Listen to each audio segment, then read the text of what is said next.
नमस्कार दोस्तों, नमस्कार नमस्कार। सभी का स्वागत है अड्डा 24/7 जुडिशरी पे। You all are very welcome. तो hi hello, how are you? सभी को हाय हेलो है, ठीक है। अब देखिए, आज जो एक चर्चा वाली बात है, ये चर्चा सबको पता है, ये जो टॉपिक है सबको पता है ऑलमोस्ट कि क्या टॉपिक मैं बताने वाला हूँ। टॉपिक क्या है कि 27 साल पहले एक कोई केस हुआ था, ठीक है। एक केस हुआ था जहाँ पे ट्रेन में चोरी हो गई थी। उस चोरी के लिए regarding they went to the supreme court and later on बहुत सारे डिसीजन है। वैसे ही एक और केस आज अनफोल्ड हुआ है, ठीक है। सुप्रीम कोर्ट का एक लैंडमार्क जजमेंट आया है। जजमेंट बहुत ही क्लियर है, बहुत ही सिंपल है। You all already know about it, but still judgment है तो आपको हमें देखना चाहिए। ये जजमेंट है रेलवे के ऊपर, रेलवे और उसकी चोरियां के ऊपर। रेलवे में चोरियां बहुत होती हैं। कभी कभी मैं भी ट्रेन में जब ट्रैवल करता हूँ तो क्या कहा जाता है कि फ़ोन को बात करते हुए खिड़की के पास ना रखे, या दरवाजे पे ना खड़े हों, या ऑल दोज थिंग्स। ये सारी चीज़ें होती हैं। बट ये केस क्या है, पहले उस पर चर्चा करते हैं। सो दिस केस इज, ये 18 साल पुराना केस है। Railway is not responsible for theft. Railway is not responsible for theft, ये बात कही गई है सुप्रीम कोर्ट की एक जजमेंट में। जो 18 साल पुरानी केस है, जहां पे 1 लाख रुपए चोरी कर लिया गया था पैसेंजर से। देख रहे हो, ऐसे ही है ना। बहुत बार होता है कि गले का हार, सोने के बैंगल्स एंड ऑल, ये सब चोरी हो जाते हैं। कभी कभी लगेज चोरी होता है, कभी तो बैग नीचे रखे और सो के उठे तो देखे बैग ही गायब है, चप्पल गायब हो जाते हैं। तो ये सारी चीज़ें, बहुत सारी चीज़ें ऐसी हैं जो थेफ्ट के अकाउंटेबिलिटी में आती है। अब मेरा आज का ये है पॉइंट। पॉइंट क्या है कि सुप्रीम कोर्ट ने कहा है कि जो भी, अगर जब आप बस में ट्रैवल करते हो तो अब लिखा होता है ना कि आप अपनी सामान की खुद जिम्मेवारी रखेंगे। वैसे ही जब रेलवे में आप ट्रैवल करते हो तो आप अपने सामान की खुद ही जिम्मेवारी रखेंगे। रेलवे उसके लिए हेल्ड लायबल नहीं होगा। देखते हैं जरा facts. The supreme court has held that the theft of personal belonging, क्या कह रहा है देखा जाए। क्या कहा जा रहा है सुप्रीम कोर्ट के द्वारा? सुप्रीम कोर्ट के द्वारा क्या कहा जा रहा है? The theft of personal belongings of a passenger is not deficiency of service। मतलब अगर चोरी हो गया तो ऐसा नहीं है कि सर्विस खराब थी रेलवे की। ये बात समझना है, पहला point. Accordingly, the bench comprising Justice Vikram Nath and Justice Asanuddin Amanullah set aside orders passed by Consumer Forum, whereby Railway was directed to reimburse the stolen amount of cash to the passenger। Passenger साहब के पास था 1 लाख रुपए, 1 lakh rupees, ठीक है। ये हो गई चोरी। अब ये गए कंज्यूमर फोरम में, उन्होंने कहा कि रेलवे मुझे 1 लाख रुपए वापस करेगी, रेलवे मुझे 1 लाख रुपए वापस करेगी। अब यहाँ पे क्या कहा गया? We fail to understand as to how the theft could be said to be in any way a deficiency in a service by railway। Clearly कह दिया कोर्ट ने कि हमें तो नहीं समझ आ रहा है कि अगर चोरी आपका हुआ है, आपका सामान चोरी हुआ है, उसमें रेलवे की सर्विस की क्या गलती थी, रेलवे का क्या फॉल्ट है। ये बात कहा सुप्रीम कोर्ट ने। If the passenger is not able to protect his own belongings, अगर पैसेंजर साहब अपने खुद की बिलोंगिंग्स को प्रोटेक्ट नहीं कर सकते, the railway can not be held responsible. यहाँ पे क्लियरली कह दिया गया कि रेलवे रिस्पॉन्सिबल नहीं होगा। अगर पैसेंजर जो ट्रैवल कर रहे हैं वो खुद अपने सामान की जिम्मेवारी नहीं रख सकते, खुद ख्याल नहीं रख सकते, तो रेलवे कैसे रखेगा? ये बात कही गई सुप्रीम कोर्ट के द्वारा। अब देखते हैं, आगे बढ़ते हैं, लेट्स मूव फॉरवर्ड। देखा जाए जरा फैक्ट्स। फैक्ट्स क्या है? मिस्टर सुरेंद्र भोला जो रिस्पोंडेंट है, पैसेंजर है, वो ट्रैवल कर रहे थे इंडियन रेलवे से और 1 लाख रुपए कैश में लेके जा रहे थे, जिसे अपने वो बेल्ट में बांध दिया था और अपने वेस्ट, कमर से बांध के रखे होते। कितना? 1 लाख रुपए। कीप इन फैक्ट, 18 साल पुरानी केस है ये, ठीक है। The cash got stolen from the passenger during the train journey, और वो कैश हो गया चोरी। 18 साल पहले 1 लाख रुपए की वैल्यू होती थी, आज भी है 1 लाख रुपए बहुत होता है, मगर 18 साल पहले उसकी वैल्यू और अधिक थी।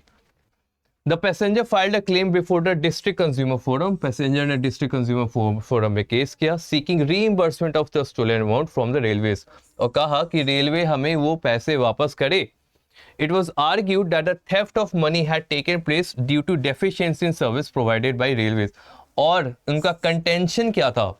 What was his contention? उनका कंटेंशन ये था कि रेलवे की अगर सर्विस अच्छी होती तो ये चोरी नहीं होता. सुन के लगा कुछ अजीब. रेलवे की अगर सर्विस अच्छी होती तो ये चोरी नहीं होता. ये बात कहा गया किसके द्वारा? सुरेंद्र भोला के द्वारा. ठीक है भाई, आगे चलते हैं. The district consumer forum allowed the claim and directed railway to reimburse 1 lakh. District consumer forum ने अलाउ भी कर दिया क्लेम को कि ठीक है यार, एक काम करो, 1 लाख रुपए आप रेलवे से ले लो.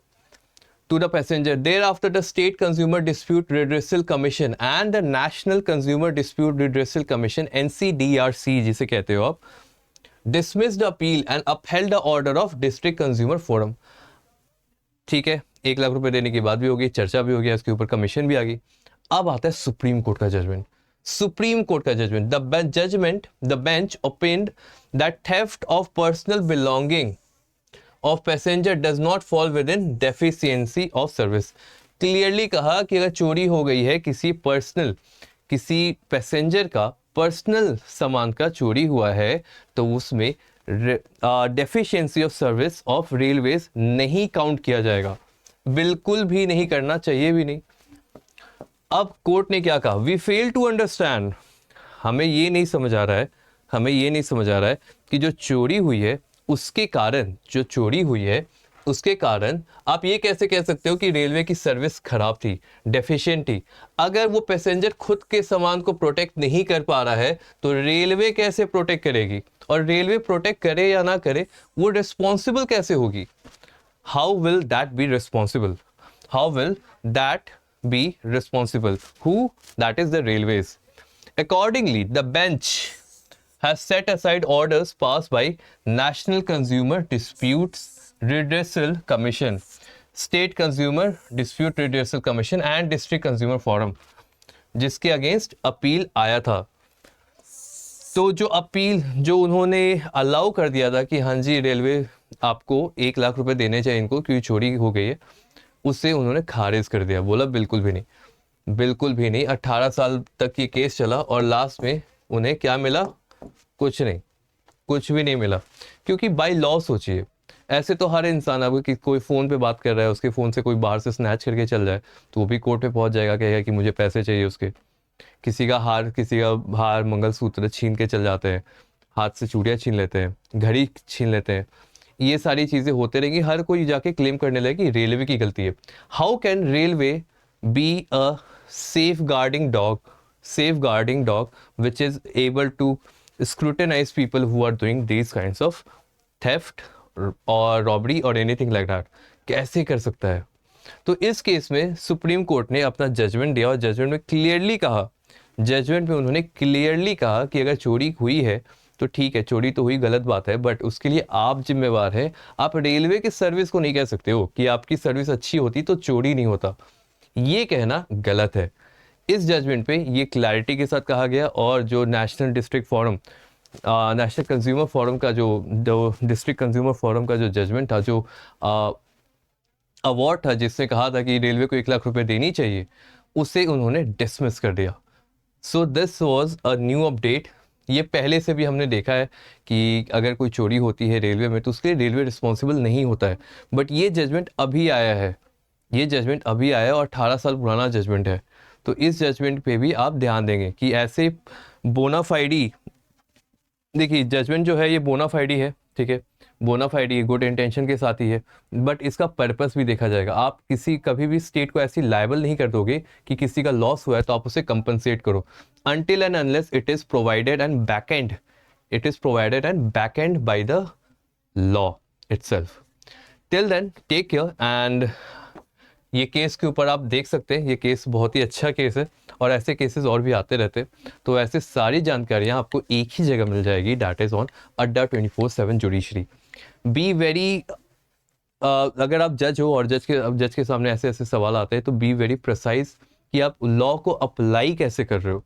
तो लॉ को अप्लाई करने का तरीका है इंटरप्रिटेशन से. तो make your interpretation the best so that you can give welfare to the people and give justice to the needy. That is it from my side. I hope that you have a wonderful day, and I hope कि आप ये case को समझे हो, और I hope कि इसके facts आपको क्लियर रहे। मिलते हैं फिर अगले क्लास में। धन्यवाद।